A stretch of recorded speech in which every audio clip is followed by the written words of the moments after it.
ગુજરાતમાં ઉનાળાએ રૌદ્ર સ્વરૂપ ધારણ કર્યું છે। છેલ્લા કેટલાક દિવસથી ગરમીએ સમગ્ર ગુજરાતમાં હાહાકાર મચાવી દીધો છે। આકાશમાંથી આગળની જ્વાળાઓ વરસી રહી છે। ગુજરાતમાં ગરમીનો પારો 45 ડિગ્રીએ પહોંચ્યો છે। આગામી 5 દિવસો માટે હવામાન વિભાગે એલર્ટ જાહેર કર્યું છે, જેથી federation of academic association Gujarat દ્વારા આવનારા 5 દિવસો દરમિયાન શૈક્ષણિક સંસ્થાઓમાં બપોરે 12 થી 4 શૈક્ષણિક કાર્ય બંધ રાખવાનો વિદ્યાર્થીઓના હિતમાં નિર્ણય લીધો છે। સાથે જ બપોરના સમયે કામ વગર ઘરમાંથી બહાર ન નીકળવાનું સૂચન પણ કર્યું છે, જેથી સમગ્ર ગુજરાતની કોચિંગ સંસ્થાઓએ આવનારા 5 દિવસો દરમિયાન બપોરે 12 થી 4 શૈક્ષણિક કાર્ય બંધ રાખવાનો નિર્ણય લીધો છે। ગરમીના પ્રકોપના કારણે સમગ્ર ગુજરાતની અંદર વિદ્યાર્થીઓના સ્વાસ્થ્યના હિતલક્ષી નિર્ણય લઈને બપોરે 12 થી 4 એ એજ્યુકેશન સંસ્થાઓનું શૈક્ષણિક કાર્ય બંધ રાખવાનો નિર્ણય લીધેલ છે।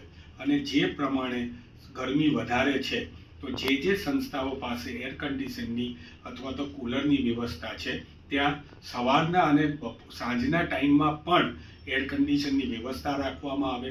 ગરમી માટે જો કોઈ વિદ્યાર્થીને તકલીફ થઈ હોય તો લીંબુ પાણીથી માંડીને ઇલેક્ટ્રોન પાવડરથી માંડીને SOSની મેડિકલ કિટની પણ વ્યવસ્થા ઉપલબ્ધ કરાવવામાં આવશે।